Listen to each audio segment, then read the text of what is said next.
Hi, this is James from Tabletop Gaming Guild, and today we're going to take a look at Spirit Island. This is going to be designed by R. Eric Roos and is published by Greater Than Games. This is a 1 to 4 player game where you're trying to prevent the colonization of your island. You're going to be playing as a spirit, using your influence and power to drive back these invaders. Let's go ahead down to the table here and I will give you a general overview of how the game plays, and then we'll come back and I'll give you my final thoughts.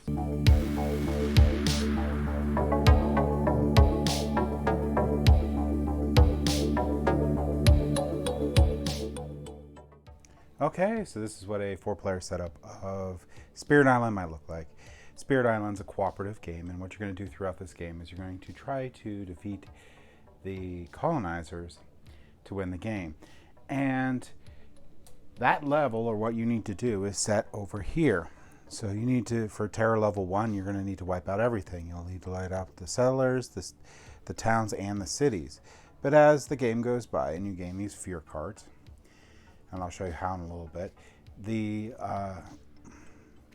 victory condition gets easier. So in this one, once you get to fear level 2, you just have to destroy each village and every city. When you get to fear level 3, you just have to defeat all the cities. When you finish the last fear cards and you get to fear level 4, you just automatically win the game. So the game's going to go over several different rounds. This is going to be the initial setup of the game. The board has printed on it what you put out to start with.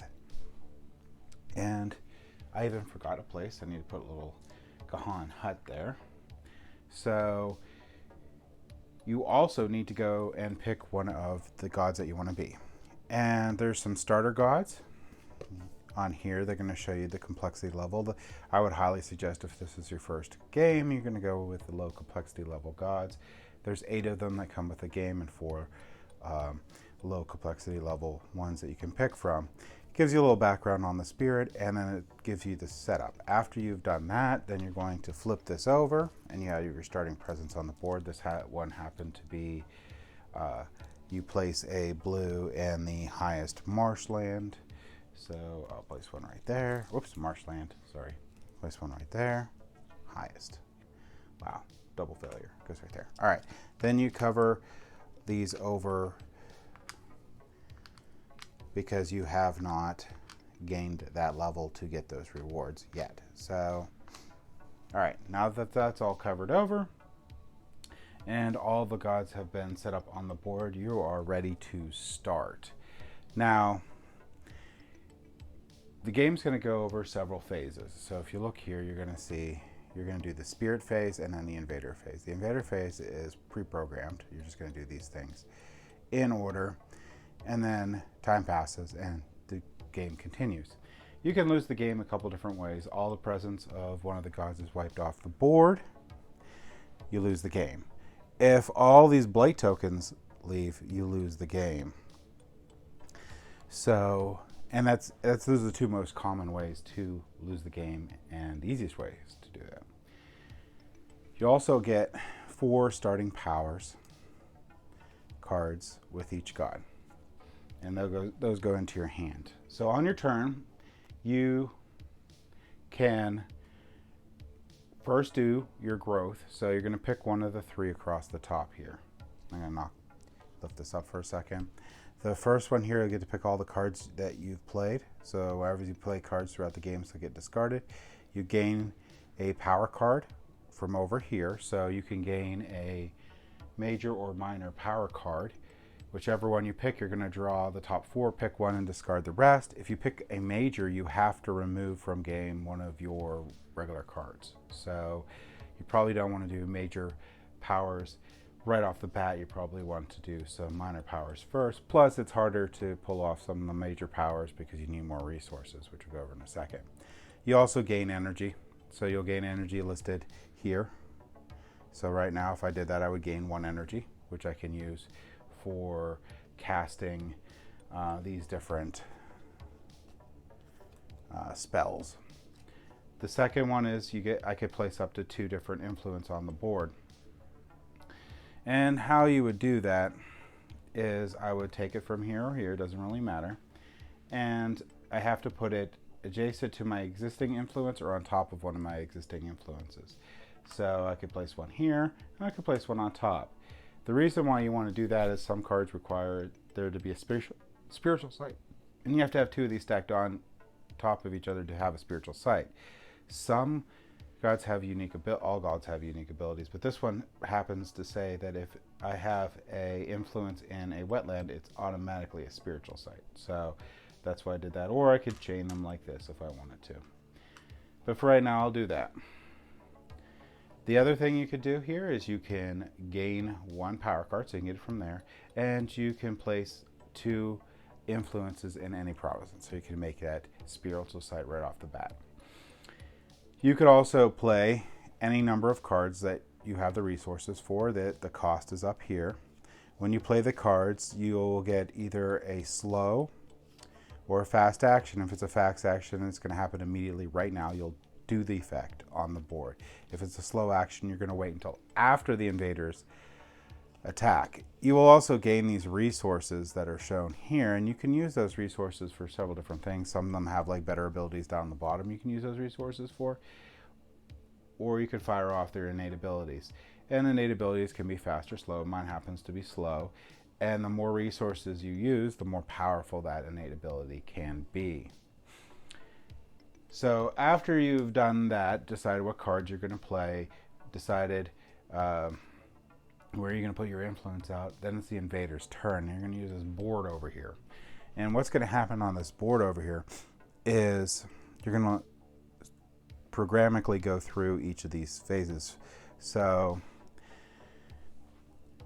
what you're going to do is you're going to first Ravage. I don't have any cards in here because it's the first turn, so the first turn you won't Ravage, but we're just going to move some over and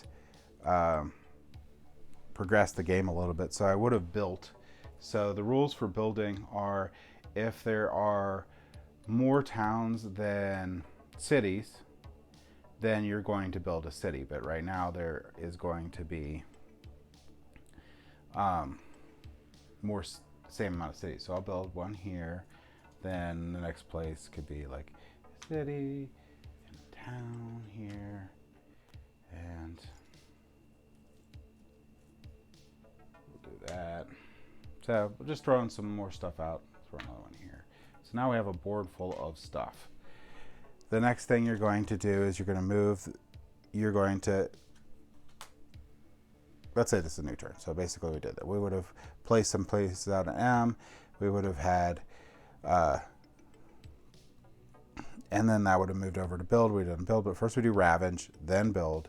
And at the end of that, we'll do Explore. So first we'll Ravage. So when we Ravage an area, we're going to take the power. So right here, so I would take what the power is in here. So a Explorer is going to be 1 power, a city is going to be 3 power, and a village here is going to be 2 power.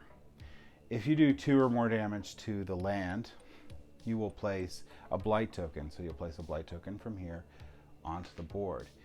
You will then do the damage to the Gahan. So right here we're going to try to do 3 damage. So this one will die, and this one will be injured. So we'll flip it up to show injured. The Gahan are peaceful, but they will fight back. So since they were attacked, they'll fight back. They have 2 damage to deal. I can't take out that city, but I'll take this out and I will damage the city, so I'll put it on its side. And you'll continue that throughout the entire board. After you're done ravaging, then you're going to build. So like I said, you're going to build the different things on there. If there's more towns than cities, you'll place a city. Otherwise, you'll place a town in the area located right here. And then finally, for the end of the turn, you'll go ahead and flip this and you will explore. So this will be all the wetland spaces. Now, when you explore and you place things out, you will only be exploring areas that are adjacent to an existing settlement or the outer edge of the water here. So you can protect the interior of your island if you, at the first turn, get rid of some of these things in there and make sure you can try to prevent some exploration. Then you will do the slow action. So if I did this, I would have done the slow action on here, and then the turn goes on. Now, one thing I didn't mention here, which is very important, is how to progress the fear track. So if you take out a city or a village, you will gain fear into the generated fear pool. If you take out a colonizer, it doesn't really matter. So if I take out a city, I will get 2 fear. If I take out a village, I'll get 1. Once all these get over here, I will be able to draw a fear card, and then these will flip back. Now at the start of the game, on the board printed here, you'll see you get 4 fear per player, and then you also get 5 blight per player.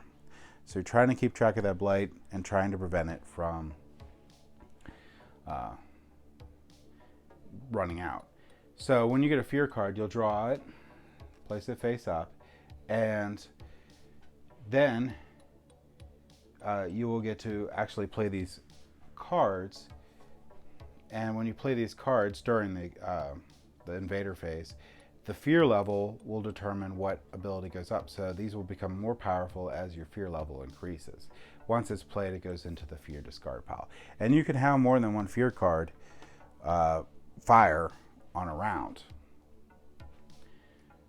Couple other things that I didn't mention so far is that you'll notice as you do your growth options and these start coming off, you'll get more and more powerful abilities. So at the beginning of the game, I could only have played 1 card, but now I can play 2. I will also gain 2 energy every time I do the energy portion. Here it's going to be 3. You can go all the way up. Here, every spirit phase, I will be able to recover one of my discarded cards automatically. And the max abilities on this one are going to get 5 spiritual power, and I'll be able to play up to 5 cards on a turn, so it gets just get more and more powerful. And the more cards you play, the more powerful abilities you can fire off. If I can have 3 light, 4 water, and one earth, I think, or something, I can instead do the bottom action on here and do tons of damage.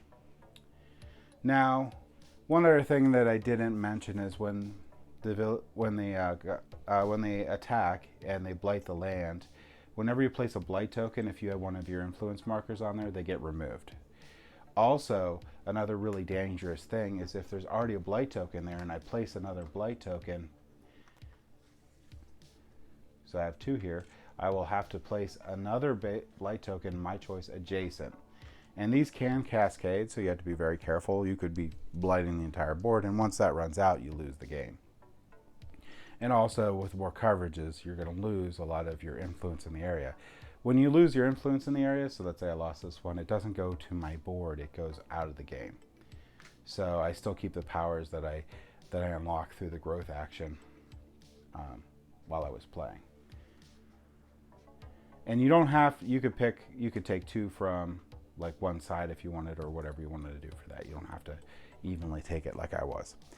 So that, in a nutshell, is Spirit Island. It's a very difficult game. It's a very fun cooperative game. And if you master this, there's modules that you can employ in this game to make it a little bit more difficult, make it a little bit more interactive, even though this is very interactive. Also, you can use those more high complexity gods that come with the base set.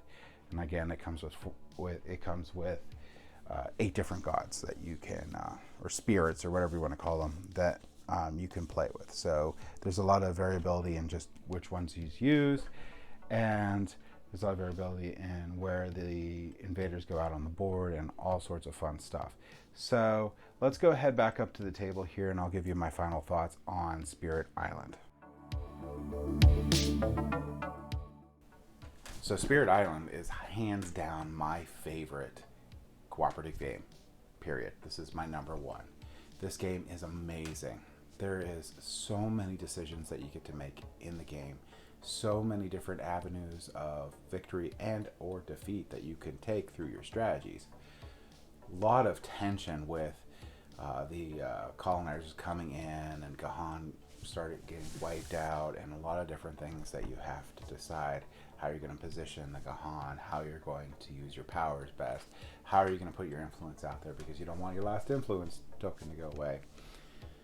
And the asymmetric powers for each of the spirits is amazing. They are all little puzzles in themselves. The base game comes with 8 different ones, 4 basic, and then 4 more advanced ones. You have modules that come in this game that you can employ in the game to change it up a little bit. Well, basically make it a little bit more difficult and add a little some more like triggers during the game. Really, really wonderful, solid cooperative game. So if you're looking for a really good cooperative game, I would highly recommend checking out Spirit Island. And that's my thoughts on it. Thank you for watching.